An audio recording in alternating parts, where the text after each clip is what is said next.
एमती सबुबले राशिफल देखापी आमर यही चैनल टी आपण मैंने निश्चिंत भाव में सब्सक्राइब कर दिंतु।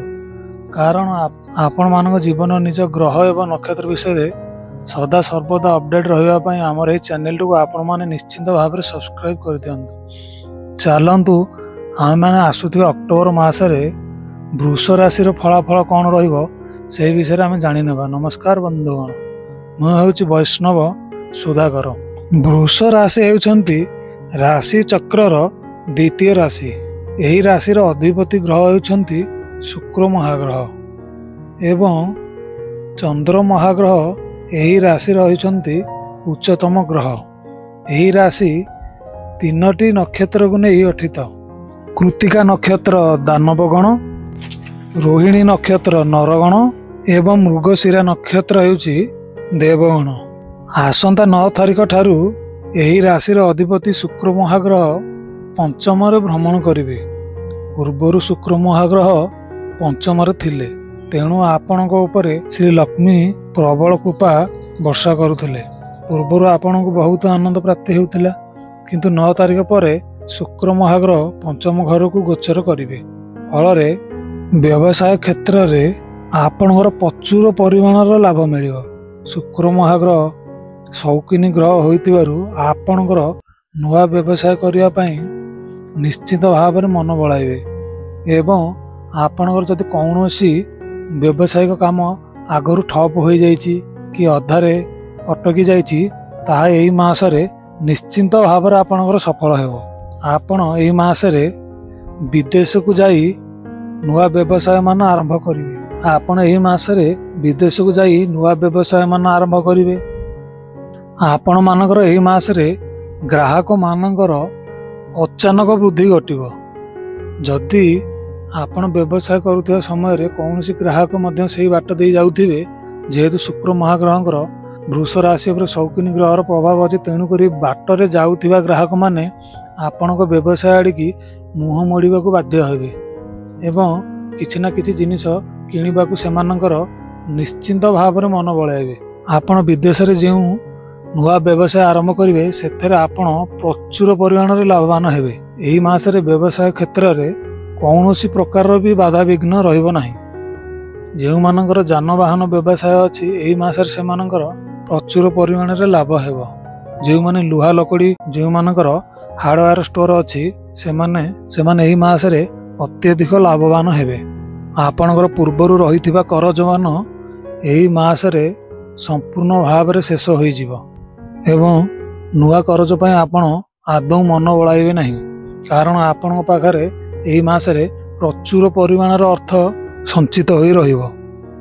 जेउ माने चाकरी पई पूर्वर बुली बुली हताश हो जाइछन्ती सेही मानक एही मासरे निश्चित भाव में कौनसी ना कौनसी जगार गोटे निहाती भाव में चाकरी मिलिबो। कारण ग्रह मानकर अत्यधिक शुभ फल एही मासरे रहउछि।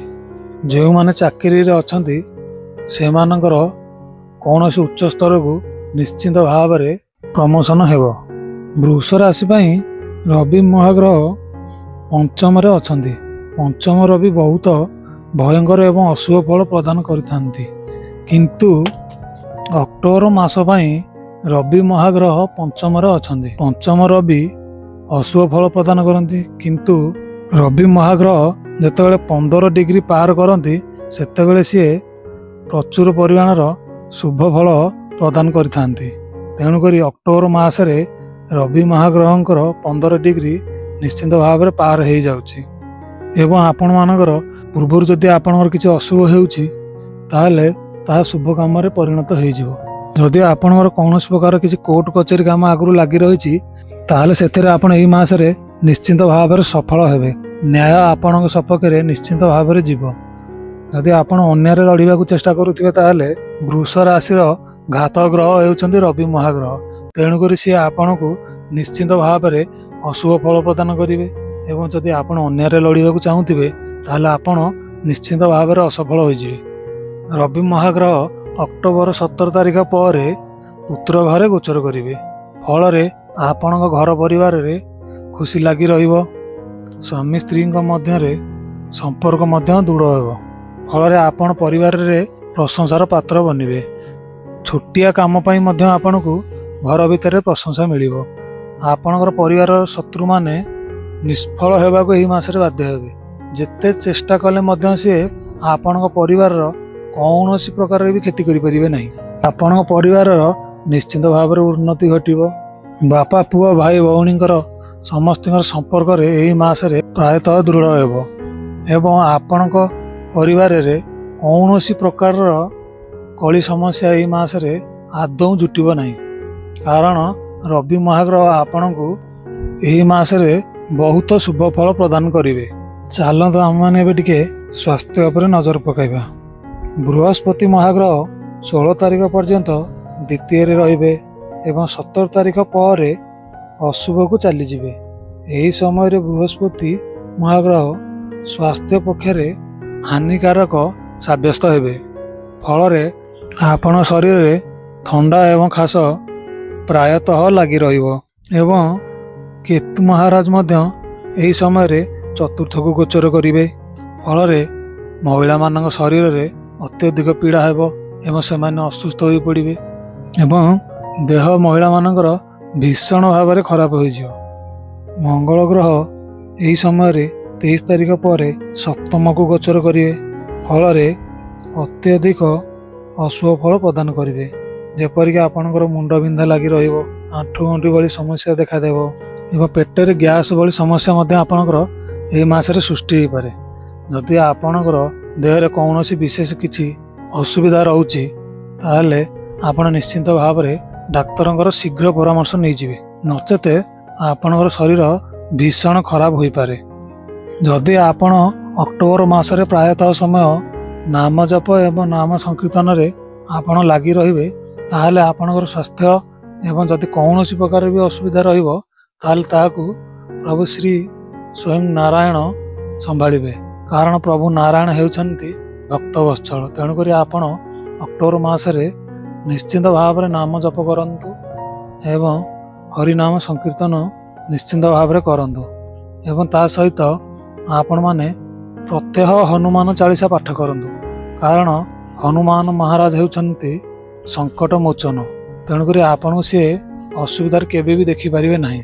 ତେଣୁକରି ଆପଣ ନିଶ୍ଚିନ୍ତ ଭାବରେ ହନୁମାନ ଚାଳିଶା ପାଠ କଲେ ଆପଣଙ୍କୁ ସ୍ୱାସ୍ଥ୍ୟଗତ ସମସ୍ୟାରୁ ସଙ୍କଟ ମୋଚନ ନିଶ୍ଚିନ୍ତ ଭାବରେ ରକ୍ଷା କରିବେ। ଏହି ମାସରେ ଗ୍ରହମାନଙ୍କର ସ୍ଥିତି ଯାହା ରହିଛି ଆପଣଙ୍କୁ ବିବାହ କ୍ଷେତ୍ରରେ ନିଶ୍ଚିନ୍ତ ଭାବରେ ଶୁଭ ଫଳ ମିଳିବ। ଚାଲନ୍ତୁ ଏବେ ଆମେ ଟିକେ ବିବାହ ଉପରେ ନଜର ପକାଇବା। ଆପଣମାନଙ୍କର ଏହି ମାସରେ ଗ୍ରହମାନଙ୍କର ଯାହା ସ୍ଥିତି ରହୁଛି ଆପଣଙ୍କର ପୂର୍ବରୁ ହେଉନଥିବା ବିବାହ କ୍ଷେତ୍ରରେ ଏହି ମାସରେ ବିବାହ କ୍ଷେତ୍ରରେ ପ୍ରାୟତଃ ଶୁଭ ଫଳ ରହୁଛି। ପୂର୍ବରୁ ହେଇପାରୁନଥିବା ବିବାହ ଏହି ମାସରେ ନିଶ୍ଚିନ୍ତ ହେବାର ସମ୍ଭାବନା ଅଛି। ଆପଣଙ୍କୁ ଏହି ମାସରେ କୌଣସି ଆଡ଼ୁ ନା କୌଣସି ଆଡ଼ୁ ନିଶ୍ଚିନ୍ତ ଭାବରେ ପ୍ରସ୍ତାବ ନିଶ୍ଚିନ୍ତ ଭାବରେ ଜୁଟିବ। ଯେଉଁମାନେ ବିବାହ ପାଇଁ ଚିନ୍ତା କରୁଛନ୍ତି ସେମାନଙ୍କର ଏହି ମାସରେ କେଉଁ ଆଡ଼ୁ ନା କେଉଁ ଆଡ଼ୁ ପ୍ରସ୍ତାବ ଜୁଟିବ। ଯେଉଁମାନଙ୍କର ବିବାହ ପୂର୍ବରୁ ସ୍ଥିର ହୋଇ ରହିଛି ସେମାନଙ୍କର ଏହି ମାସରେ ନିଶ୍ଚିନ୍ତ ଭାବରେ ବିବାହ ସମ୍ପନ୍ନ ହେବାର ସମ୍ଭାବନା ଅଛି। ଏହି ମାସରେ କୌଣସି ସନ୍ତାନ ସନ୍ତତି କରିବାକୁ ଚାହୁଁଛନ୍ତି ତାହେଲେ ସେ ନିଶ୍ଚିନ୍ତ ଭାବରେ ପ୍ଲାନ୍ କରିପାରିବେ। କାରଣ ଏହି ମାସଟି ଅତ୍ୟନ୍ତ ଶୁଭ ଫଳ ପ୍ରଦାନ କରିବ। ଯଦି ଆପଣ ବ୍ରହ୍ମଚର୍ଯ୍ୟ ପାଳନ କରି ଏହି ମାସରେ କୌଣସି ସନ୍ତାନ ସନ୍ତତି ପ୍ରାପ୍ତ କରନ୍ତି ତାହେଲେ ସେମାନେ ଅତ୍ୟଧିକ ସାଧୁ ସ୍ୱଭାବର ସନ୍ତାନ ନିଶ୍ଚିନ୍ତ ଭାବରେ ଜନ୍ମ ନେବେ। କାରଣ ଏହି ମାସରେ ଗ୍ରହମାନଙ୍କର ଶୁଭ ଦୃଷ୍ଟି ଏହି ବୃଷ ରାଶି ଉପରେ ରହିଛି। ଚାଲନ୍ତୁ ଏବେ ଟିକେ ଆମେ ବିଦ୍ୟା କ୍ଷେତ୍ର ଉପରେ ନଜର ପକାଇବା। ବୁଧ ମହାଗ୍ରହ ହେଉଛନ୍ତି ବୁଦ୍ଧିର ପ୍ରତୀକ। ଏହି ମାସରେ ବୁଧ ମହାଗ୍ରହ ଷଷ୍ଠ ଘରେ ଗୋଚର କରିବେ। ଫଳରେ ବହୁତ ଶୁଭ ଫଳ ପ୍ରଦାନ କରିବେ। ଯଦି ଆପଣ କୌଣସି ପ୍ରକାର କବିତା କି ପୁସ୍ତକ କିଛି ଲେଖୁଛନ୍ତି ନିଶ୍ଚିନ୍ତ ଭାବରେ ସଫଳତା ମିଳିବ। ଆପଣଙ୍କୁ ସେ ପୁସ୍ତକ ପାଇଁ ଲୋକମାନେ ଆପଣଙ୍କୁ ନିଶ୍ଚିନ୍ତ ଭାବରେ ସମ୍ମାନିତ କରିବେ ଏବଂ ଦେଶ ବିଦେଶରେ ଆପଣଙ୍କୁ କୌଣସି ବକ୍ତବ୍ୟ ଦେବା ପାଇଁ ନିମନ୍ତ୍ରଣ ଆସିପାରେ। ବୁଧ ମହାଗ୍ରହ ଏହି ମାସରେ ଅତ୍ୟଧିକ ଶୁଭ ଫଳ ପ୍ରଦାନ କରିବେ। ତେଣୁକରି ବିଦ୍ୟା କ୍ଷେତ୍ରରେ ନିହାତି ଭାବରେ ଉନ୍ନତି ଘଟିବ। ଯେଉଁମାନେ କୌଣସି ପରୀକ୍ଷା ପତ୍ର କିଛି ଦେଇଛନ୍ତି ତାହେଲେ ସେଥିରେ ଉତ୍ତୀର୍ଣ୍ଣ ହେବାର ସମ୍ଭାବନା ବହୁତ ପରିମାଣରେ ରହୁଛି। ଯେଉଁମାନେ କିଛି ନୂଆ ଆଡମିସନ ନେବାକୁ ଚାହୁଁଛନ୍ତି ସେମାନେ ମଧ୍ୟ ଏହି ମାସରେ ନିଶ୍ଚିନ୍ତ ଭାବରେ ଆଡମିସନ ନେଇପାରିବେ। କାରଣ ଏହି ମାସଟି ଅତ୍ୟଧିକ ଶୁଭ ଫଳ ପ୍ରଦାନ କରିବ। ଏହି ମାସଟି ବିଦ୍ୟା କ୍ଷେତ୍ର ପାଇଁ ବହୁତ ଉନ୍ନତିଦାୟକ ଅଛି। ଏହି ଅକ୍ଟୋବର ମାସଟି ପ୍ରାୟତଃ ବୃଷ ରାଶିର ଲୋକମାନଙ୍କ ପାଇଁ ବହୁତ ଶୁଭ ଫଳ ପ୍ରଦାନ କରିବ, କିନ୍ତୁ ସ୍ୱାସ୍ଥ୍ୟ ପ୍ରତି ଟିକେ ଅସୁବିଧା କରାଇବ। ଯଦି ଆପଣଙ୍କୁ ଏହିପରି ମାସିକିଆ ଏବଂ ଦିନିକିଆ ରାଶିଫଳ ଜାଣିବାକୁ ଚାହୁଁଛନ୍ତି ତାହେଲେ ଆପଣ ନିଶ୍ଚିନ୍ତ ଭାବରେ ଏହି ଚ୍ୟାନେଲଟିକୁ ସବସ୍କ୍ରାଇବ୍ କରିନିଅନ୍ତୁ। ନମସ୍କାର ବନ୍ଧୁଗଣ, ଏତିକି କହି ବିଦାୟ ନେଉଛି।